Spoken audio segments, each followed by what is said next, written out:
रूस अब यूरोप में गैस आपूर्तिकर्ता के रूप में वापस नहीं आ सकेगा। यूरोप ने अफ्रीका में एक अप्रत्याशित जगह पर रूसी गैस का पूरा विकल्प ढूंढ लिया है। तीन अफ्रीकी देश अल्जीरिया, नाइजर और नाइजीरिया ने ट्रांस सहारा गैस पाइपलाइन नामक एक बड़े प्रोजेक्ट निर्माण की शुरुआत कर दी है, जो हर साल यूरोप को 30 अरब घन मीटर तक प्राकृतिक गैस की आपूर्ति करेगा। ये प्रोजेक्ट यूरोपीय संघ की ऊर्जा आपूर्ति में विविधता लाने के मुख्य उपायों में से एक है, खासकर रूसी गैस छोड़ने की वजह से। और जो महत्वपूर्ण है, ये अब सिर्फ चर्चा नहीं है। देश इस प्रोजेक्ट को जमीन पर लागू करने की प्रक्रिया शुरू कर चुके हैं।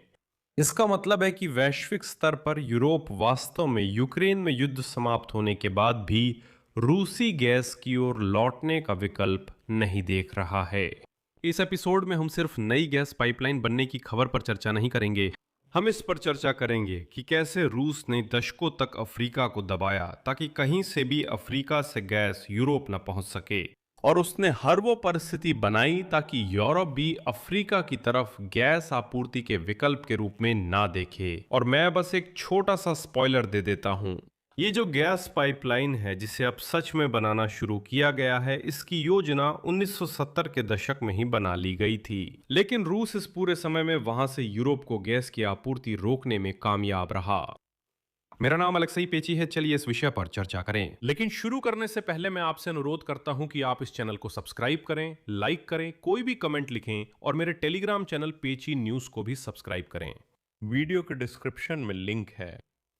तो आज ये पता चला है कि नाइजीरिया, नाइजर और अल्जीरिया 4000 किलोमीटर से भी ज्यादा लंबे गैस पाइपलाइन के निर्माण को आगे बढ़ा रहे हैं, जो हर साल यूरोप को 30 अरब घन मीटर प्राकृतिक गैस सप्लाई कर सकेगा। यह परियोजना रूसी ऊर्जा संसाधनों का विकल्प बननी चाहिए, जिन्हें यूरोप अब और खरीदना नहीं चाहता। खबर है कि अल्जीरिया में निर्माण शुरू हो चुका है और नाइजीरिया में काम अगले साल शुरू होने की उम्मीद है। ये अफ्रीका की सबसे बड़ी ऊर्जा परियोजनाओं में से एक के क्रियान्वयन में प्रगति का प्रतीक है। इस पाइपलाइन का उद्देश्य नाइजीरियाई गैस को नाइजर के रास्ते अल्जीरिया तक पहुंचाना है, जहां ये मौजूदा बुनियादी ढांचे से जुड़कर यूरोपीय बाजारों तक पहुंचेगी। वहां से मूल रूप से अल्जीरिया से गैस आगे इटली, स्पेन, पुर्तगाल और सामान्य रूप से पूरे भूमध्य सागरीय क्षेत्र में जाएगी। असल में ट्रांस सहारा गैस पाइपलाइन का अल्जीरियाई हिस्सा नाइजीरियाई गैस को नाइजर के जरिए यूरोप पहुंचाने की पुरानी योजना का विस्तार है। पहले इस परियोजना को रूस ने धीमा किया था, अब कोई रुकावट नहीं है। दिलचस्प है कि रूस ने अफ्रीकी देशों को वर्षों अस्थिर किया था ताकि वे अपने सामर्थ्य का विकास न कर सकें और यूरोप को अपनी गैस न दे सकें। और इसी दौरान रूस खुद यूरोप के लिए नए नए गैस पाइपलाइन बना रहा था। ये एक चालाक योजना थी कि कैसे यूरोपीय बाजार में ऊर्जा संसाधनों की आपूर्ति पर एकाधिकार बनाया जाए। लेकिन यूक्रेन के खिलाफ पूर्ण पैमाने पर युद्ध शुरू होने के बाद ये योजना ढह गई, और थोड़ी देर बाद हम इस योजना पर विस्तार से चर्चा करेंगे। अब विचार ये है कि अफ्रीका आखिरकार अपनी ऊर्जा अवसंरचना का विकास शुरू कर रहा है, जो नाइजीरिया और नाइजर से होकर गुजरेगी और फिर अल्जीरिया के विस्तृत पाइपलाइन और निर्यात नेटवर्क से जुड़ जाएगी। पाइपलाइन की लंबाई 4128 किलोमीटर होगी, जो नाइजीरिया के दक्षिणी शहर वारी से शुरू होकर पूरे नाइजर से होकर गुजरेगी और फिर अल्जीरिया के गैस हब हासिर मेल तक पहुंचेगी। और अब उम्मीद की जा रही है कि वहां से हर साल 30 अरब घन मीटर गैस यूरोप भेजी जाएगी। असल में हासिर मेल से गैस को मौजूदा अल्जीरियाई नेटवर्क के जरिए भूमध्य सागरीय निर्यात टर्मिनलों और उन पाइपलाइनों तक पहुंचाया जा सकता है जो यूरोपीय बाजारों की सेवा करती हैं। ये परियोजना नाइजीरिया को यूरोपीय बाजारों तक पहुंचने के लिए एक अतिरिक्त मार्ग देगी, जो समुद्र के रास्ते होने वाले उसके मौजूदा तरलीकृत प्राकृतिक गैस निर्यात का पूरक बनेगी। ये नाइजर की ट्रांजिट देश की भूमिका और यूरोप के लिए एक बड़े आपूर्तिकर्ता के रूप में अल्जीरिया की स्थिति को मजबूत करेगा। यानी ये यूरोप को गैस की आपूर्ति के लिए अफ्रीका का सबसे बड़ा हब बन जाएगा।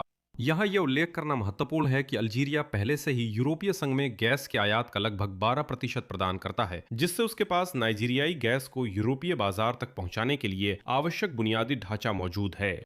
इस परियोजना में रुचि रूस के यूक्रेन पर फरवरी 2022 में आक्रमण के बाद बढ़ गई, और इस आक्रमण ने यूरोप को वैकल्पिक आपूर्ति स्रोतों की तलाश के लिए प्रेरित किया। ये समझना जरूरी है कि समय कैसे मेल खाता है। यूरोपीय संघ ने 2027 के अंत तक रूसी गैस पर निर्भरता समाप्त करने की योजना बनाई है। इसके साथ ही तरलीकृत प्राकृतिक गैस का आयात 2026 के अंत तक बंद कर दिया जाना चाहिए और पाइपलाइन गैस का आयात सितंबर 2027 के अंत तक। और अब सबसे दिलचस्प बात, ठीक इसी समय के आसपास इस गैस पाइपलाइन के निर्माण के पूरा होने की उम्मीद है। यानी असल में यूरोप में कम से कम कोशिश की गई है कि गणना इस तरह से की जाए कि अफ्रीका से गैस उसी समय आए जब वे पूरी तरह से रूसी गैस लेना पूरी तरह बंद कर दें। लेकिन जो और भी महत्वपूर्ण है, यूरोपीय संघ के फैसले में एक और बात है। क्या? हाँ, वे इस अवधि तक रूस से गैस की आपूर्ति समाप्त करना चाहते हैं। लेकिन अगर ऐसी स्थिति आती है कि अफ्रीकी गैस पाइपलाइन अभी तैयार नहीं है, तो वे वहां 1 महीने के लिए रूस से गैस की आपूर्ति जारी रख सकते हैं। 1 महीने के लिए, फिर एक और महीने के लिए, फिर एक और महीने के लिए, यानी जब तक अफ्रीका में काम पूरा नहीं हो जाता। और ये अभी सब कुछ नहीं है। असल में ट्रांस सहारा परियोजना को अब नाइजीरिया मोरक्को प्रस्तावित गैस पाइपलाइन से प्रतिस्पर्धा का सामना करना पड़ रहा है। ये एक और बड़ा बुनियादी ढांचा परियोजना है जिसका उद्देश्य उसी नाइजीरियाई गैस को यूरोप तक पहुंचाना है। सहारा के छोटे मार्ग के विपरीत ये नाइजीरिया मोरक्को पाइपलाइन अटलांटिक तट के साथ साथ चलेगी, कई पश्चिमी अफ्रीकी देशों को जोड़ते हुए, फिर मोरक्को पहुंचेगी और उसके बाद यूरोप तक जाएगी। इसका मतलब है अफ्रीका से यूरोप तक दो सबसे बड़ी गैस परियोजनाएं हैं। और अब सबसे महत्वपूर्ण बात, ट्रांस सहारा गैस पाइपलाइन का विचार 1970 के दशक से मौजूद है, लेकिन ये परियोजना लगातार टलती रही है। कई कारणों से इसे टाला जाता रहा है और ये कारण जानकर आप हैरान होंगे, या शायद नहीं। पहला कारण है सस्ता रूसी गैस। दशकों तक यूरोप, खासकर जर्मनी ने रूसी संघ के साथ दीर्घकालिक अनुबंधों पर भरोसा किया। आर्थिक रूप से अफ्रीकी परियोजनाएं पहले से तैयार रूसी बुनियादी ढांचे की तुलना में अधिक जोखिम भरी और महंगी लगती थीं। मतलब जब गैस पाइपलाइन है तो अफ्रीका क्यों देखें?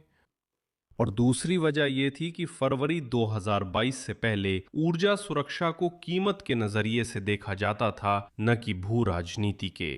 और रूस पैसे बचाने देता था, छूट देता था, एकाधिकार पर लगा दिया था, वगैरह वगैरह। यूरोप के पास सहारा की जटिल गैस इंफ्रास्ट्रक्चर में अरबों डॉलर निवेश का कोई प्रोत्साहन नहीं था।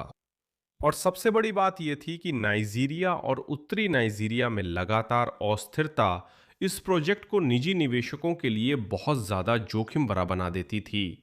वहां हमेशा युद्ध झगड़े होते थे, इसलिए निजी निवेशक सोचते थे कि अरबों निवेश या गैस पाइपलाइन बनाना ठीक नहीं, क्योंकि वहां लड़ाई चलती रहती है।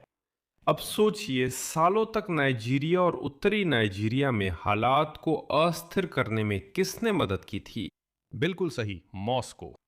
रूस ने प्रतिस्पर्धियों को रोकने के लिए नरम और कठोर रणनीति दोनों अपनाई है।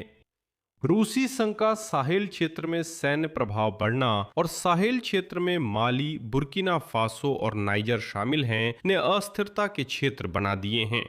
नाइजर में तख्ता पलट के बाद अक्सर सैन्य शासन आ जाता है, जो आमतौर पर मॉस्को की ओर झुकता है। पश्चिमी निवेशक वहां से चले जाते हैं और ऊर्जा परियोजनाएं बार बार ठप हो जाती हैं। उन्होंने ये कई बार करने की कोशिश की है।